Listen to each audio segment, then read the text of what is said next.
menurut hikayat dari orang tua dan orang yang dituakan, sejarah makam di sini dimulai dari makam yang dinamakan Mbah Lipah atau Nyai Lipah atau Kumpi Lipah.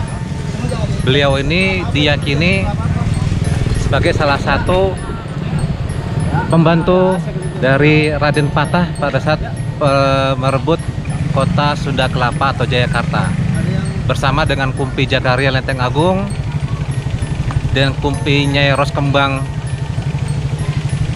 Satu Babakan, Datuk Pangeran Masalibasa, Kumpi Jagaraksa di Jagakarsa, Pangeran Citrokusumo Jagakarsa, dan ada Kumpi di Ciganjur Komplek BBD. Beliau itu adalah para syahid pembantu dari Raden Patah dalam usaha mengusir Portugis dari tataran Sunda Kelapa atau yang sekarang disebut dengan Jakarta. Itu sebagian kisah yang diyakini oleh para sesepuh yang ada di wilayah Selangseng Sawah. Nah, kalau untuk posisi makamnya sendiri ada di sebelah mana? Posisi makam ada di tengah yang dikasih rumah atau saung. Oh, itu ya.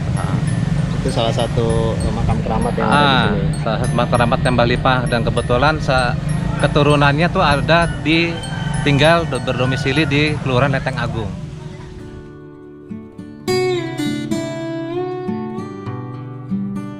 Alhamdulillah. Kalau masalah pemakaman ini kami bukan mendahului atau mungkin menganggap melancang dengan warga sini ya. Kami tahu betul ini adalah jeripaya dari kakek kami, Lurah Pangkat, Lurah pertama Selangseng Sawah, yang waktu itu pada masih muda, belum jabat lurah, telah melakukan pendekatan dengan pihak rumah sakit jiwa Selangseng Sawah yang sekarang sudah jadi perkampungan lah, perumahan purnawirawan TNI, dan campur dengan Fakultas Pancasila. Dan sekarang lingkungan itu sudah jadi RW 19.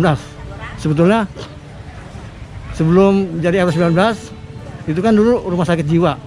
Dan situlah kakek kami dulu pernah bertugas di situ sebagai tenaga medis juga. Beliaulah yang menegosiasi dengan pengurus pemakaman sampai pemakaman ini diizinkan untuk memakamkan warga di lingkungan sekitar. Karena pada waktu itu setiap warga yang meninggal tidak dimakamkan di sini, tapi di kebun atau di halaman rumah masing-masing atau dimakamkan keluarga. Setelah ada izin dari rumah sakit, baru dilaksanakan di sini. Sebagai contoh, pada awal tahun 30 sudah ada warga sini yang dimakamkan di sini. Yaitu ada contohnya di sini, Pak. Itu tahun 31. Bisa dilihat ada contohnya di sini. Itulah sebagai bukti bahwa inilah upaya dari nenek moyang kami, mulai katakan, dan dibantu dengan tokoh-tokoh pada waktu itu ya, yang melakukan pendekatan dengan pihak rumah sakit dan berhasil, alhamdulillah. Jadi pada waktu itu bukan hanya khusus pemakaman ini, bukan hanya khusus untuk orang sakit jiwa, tapi juga dicampur dengan warga sekitar sini. Waktu itu meliputi 4 kampung. Pertama kampung Seng-Seng, kedua kampung Babakan, ketiga kampung Kalibata, dan Lenteng Agung. Itu 4 kampung itu yang dulu dimakamkan di sini warganya. Setelah itu ditunjuk sebagai pengurus. Dengan kesepakatan para pengurus lainnya, kita sudah mengadakan pengendalian bahwa yang boleh dimakamkan di sini hanya warga ke-6 RW, antara lain warga RW 4, RW 5, RW 10, RW 11, RW 17, dan RW 19. Selain itu tidak bisa, kecuali pihak ahli warisnya ada yang dimakamkan di sini, itu bisa. Itu pun dengan cara ditumpuk atau ditumpang. Mengenai kapasitas pemakaman ya, sebetulnya memang sekarang sudah mengkhawatirkan, sudah penuh. Nah, disitulah peran kami untuk mengendalikan. Antara lain itulah warga di luar kampung ini, di luar 6 RW yang telah ditetapkan tidak bisa memakamkan di sini, kecuali ditumpuk, gitu aja. Nggak bisa, kecuali ahli waris. Ahli waris yang udah lama di sini baru bisa ditempati di sini. Rencana emang kita akui ini susunan kiblatnya kalah ya, mungkin kurang teratur ya. Memang ada saran dari warga ya untuk ditata ulang. Nah, itu pun kami belum bisa berani mengatakan bisa, tapi ya nanti akan dimusyawarahkan lagi.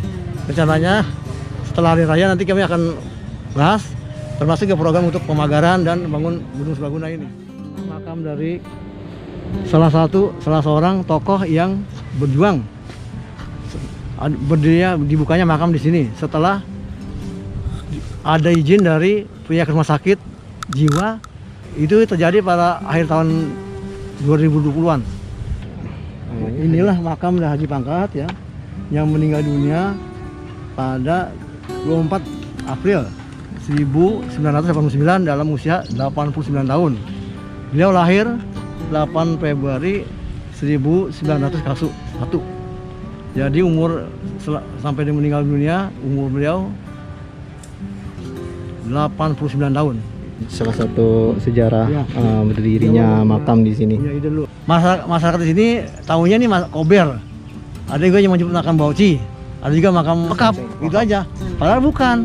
Ini kami sebetulnya makam resmi namanya makam Kampung Srengseng. Nah, makanya dalam pengurus baru kami udah udah pastikan, udah bahwa inilah nama pemakaman Kampung Srengseng yang sedang kami akan revitalisasi lah. Depan mudah-mudahan aja semua pengurus mendukung. Kita akan pasang pelang, setelah pagar juga, pagar keliling sana, ada pos-pos jaga juga, termasuk ya ini penerangan. Nanti kita pulang. Juga pohon-pohon ini akan kita tertiban, mudah-mudahan ya yang pohon yang agak serem ini kita bongkar ini, kita tebang lah. Supaya ini agak asli lah. Kita ganti tanaman yang lebih sejuk gitu lah, dipandang gitu.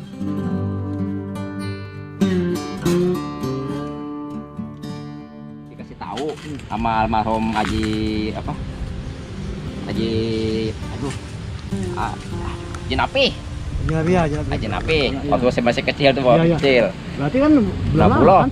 Belum lama. Dikasih tahu tuh. Nah, ini kong entong. Ya. Haji Entong. Ya betul. Entong kan masih baru kan. Entong nih. Nah, ini atasnya kong kidan nih. Bapaknya. Di waktu saya kecil tuh cerita tuh. Bapak lagi bapaknya. Kidan itu apa? Nama jalan dijadiin. Gang gitu. Ya, kan ada di Kang Kidan tuh di masjid. Oh, ada Kidan. Nah, Nah, ini orangnya. orangnya. Ini kan dia anaknya banyak, ada Jumar, Jengkong, Itu masuk Jur, topaknya. ya.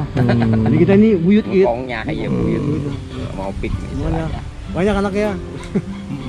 Buyutnya. Yang pertama dulu orang sini. Dulu kan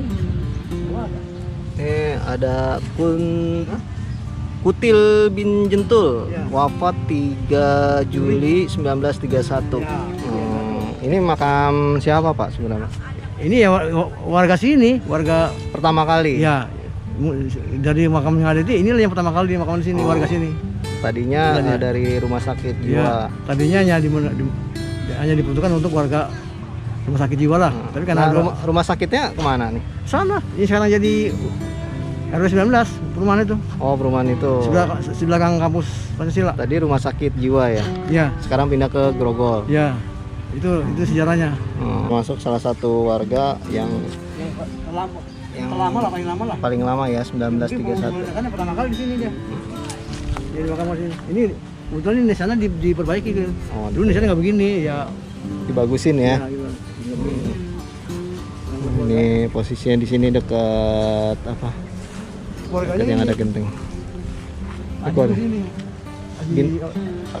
Ahmad Kusi ini. Anaknya dia. Bin Kutil semua Iya, sini. iya. Antara lain dia, yang lain sih nggak apa-apa. Oke. Ini termasuk lama juga nih. Sebelum pemakaman sampai meluas ini, nah ini daerah sebelah sini dulu yang pertama diisi, terus melebar ke arah-arah jalan semuanya. Ini pemakaman yang tua nih sebelah sini. Nah ini malah ini nggak keurus kali, nggak pernah diziarahin nih. Seperti ini udah nggak kelihatan lagi batu nisannya, nama-namanya. Ini salah satu yang diabadikan menjadi nama jalan juga di sini, daerah sini, daerah Srengseng Sawah. Saya sih supaya nih makam itu sebenarnya emang kurang bersih nih makan. Ya, harusnya mah jangan setahun sekali. Ya nggak, paling nggak 3 bulan atau berapa bulan gitu. Ini kadang-kadang emang kalau udah lama kan tinggi lagi nih. Kalau udah musim hujan apalagi. Apalagi kalau ini bisa supaya diberesin ini biar nggak acak-acakan nih.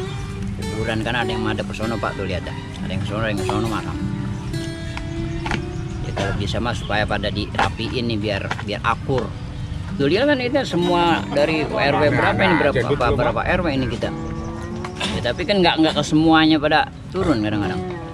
hanya sebahagian. Iya makanya nggak semuanya, kadang-kadang ada yang nggak datang juga.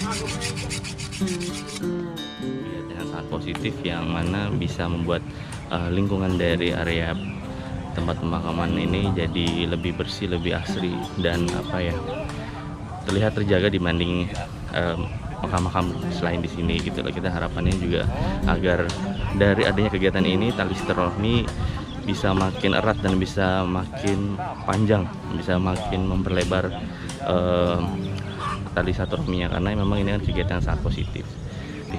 Lebih teratur lagi sih, dari mulai tempat area-areanya, dan juga dari segi kebersihannya juga jadi lebih terjadwal. Jadi ya memang karena ini bukan milik satu orang tapi milik bersama juga, wajar kami memiliki harapan yang sangat besar untuk di tempat pemakaman ini.